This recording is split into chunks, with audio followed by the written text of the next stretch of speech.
That golden honey you drizzled on your oatmeal this morning? There's a good chance it's a fraud. It might not even be honey at all. And the worst part? Your favorite brands are in on the secret. Welcome to the dark, sticky world of honey laundering. It's one of the biggest food frauds in history, a multi-billion-dollar criminal enterprise that reaches from illegal Asian factories right into your kitchen cabinet. This isn't just about getting ripped off. This is a story of global deception, environmental collapse, and a threat to your health. Today, we're going to pull back the lid on this scandal.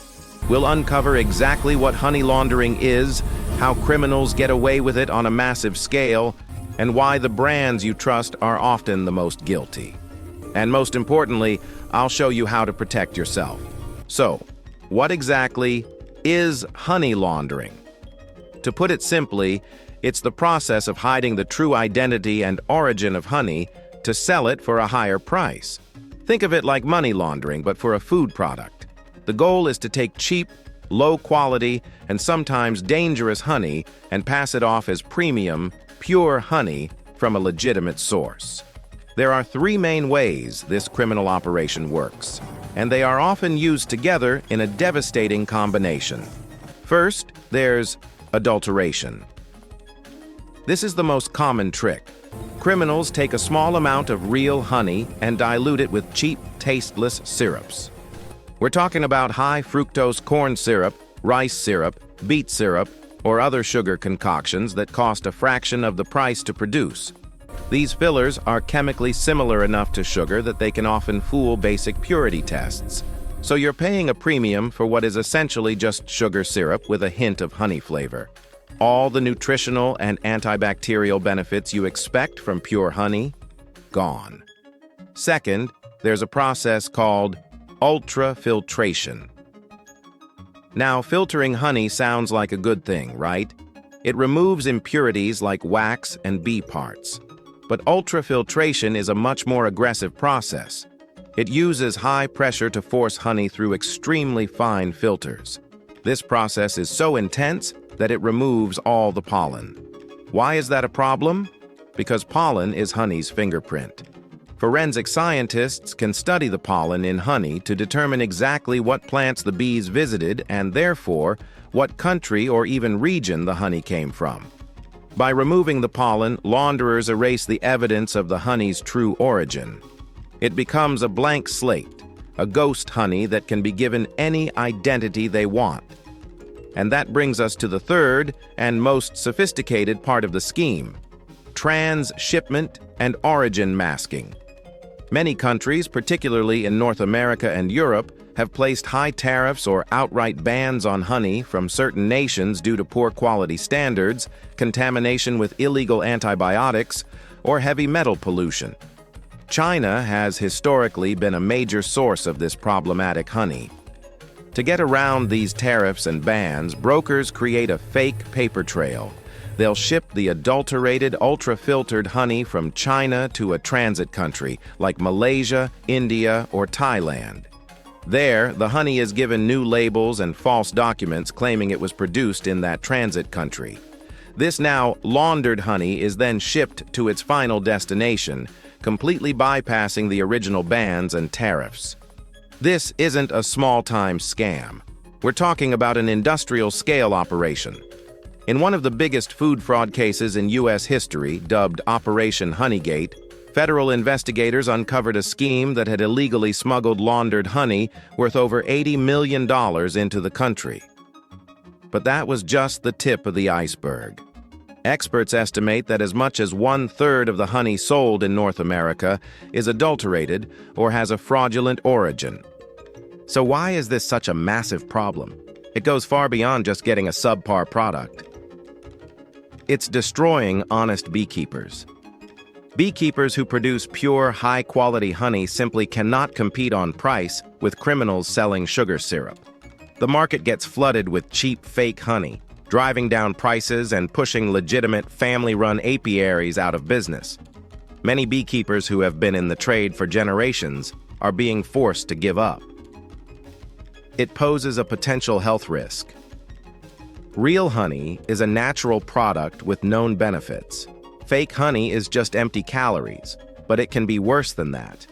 Honey that's been laundered to bypass safety regulations can be contaminated with things you definitely don't want to eat. This includes lead and other heavy metals from industrial pollution, as well as chloramphenicol, a powerful antibiotic that is banned in food production in many countries because it can cause serious health issues in humans. It's an environmental catastrophe in the making. This is the biggest consequence of all. When we lose beekeepers, we lose bees. And bees aren't just for making honey. They are the world's most important pollinators. 1 out of every 3 bites of food we eat depends on pollination by bees. Almonds, apples, avocados, blueberries. The list is enormous.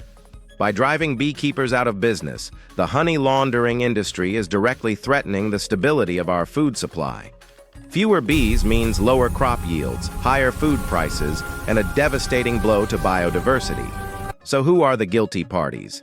The scheme involves a complex network of producers, brokers, importers, and packers. But the trail doesn't stop there. Major supermarket chains and big-name brands are often the final link in this chain of deception. They may not be mixing the syrups themselves, but by prioritizing the lowest possible price from their suppliers, they create the very market demand that allows this fraud to thrive. Numerous investigations have tested off-the-shelf honey from major retailers and found many store brands contained no pollen or showed signs of adulteration. They might not be asking questions because they don't want to know the answers. If the price is too good to be true, it's because corners are being cut somewhere. And in the world of honey, those cut corners lead directly back to this global criminal enterprise. So how can you, as a consumer, fight back and make sure you're getting the real deal? Unfortunately, many of the old tricks you might have heard about, like seeing if it crystallizes or dissolves in water, are unreliable myths. Modern adulterants are designed to mimic real honey almost perfectly. The only way to be 100% sure is through expensive laboratory tests. But there are still things you can do. First, read the label carefully. Be very wary of honey that is a blend of honey from multiple unnamed countries. Look for a specific country of origin. Second, be suspicious of the price. Real, pure honey is the result of an immense amount of work by both bees and beekeepers. It's a premium product, and it should have a premium price. If you see a large bottle of pure honey for just a few dollars, that's a massive red flag. Third, buy local whenever possible. Go to a farmer's market, talk to the beekeeper, ask them about their bees and their process. This is the single best way to guarantee you're getting pure, authentic honey while also supporting the very people who are fighting on the front lines against this fraud. Finally, look for certifications, a seal like True Source, Certified. Isn't a guarantee of quality, but it does mean the honey has passed through a voluntary traceability system that audits the entire supply chain, from beehive to store shelf, to verify its origin. If you found this deep dive into the honey industry eye-opening, do me a favor and hit that like button. It really helps the channel out. And for more investigations into the hidden side of our food system, make sure you subscribe and turn on notifications. Now, I want to hear from you. Were you aware of honey laundering? Let me know your thoughts in the comments section below. The story of honey laundering is a perfect example of how a seemingly simple product can be at the center of a complex web of global crime, with consequences that ripple out to affect our economy, our health, and the health of our planet. It's a reminder that as consumers, our choices matter. By being skeptical, asking questions, and choosing to support local, honest producers, we can fight back against the fraud. The next time you're in the grocery aisle, take a closer look at that honey bear, because what's inside might not be so sweet after all.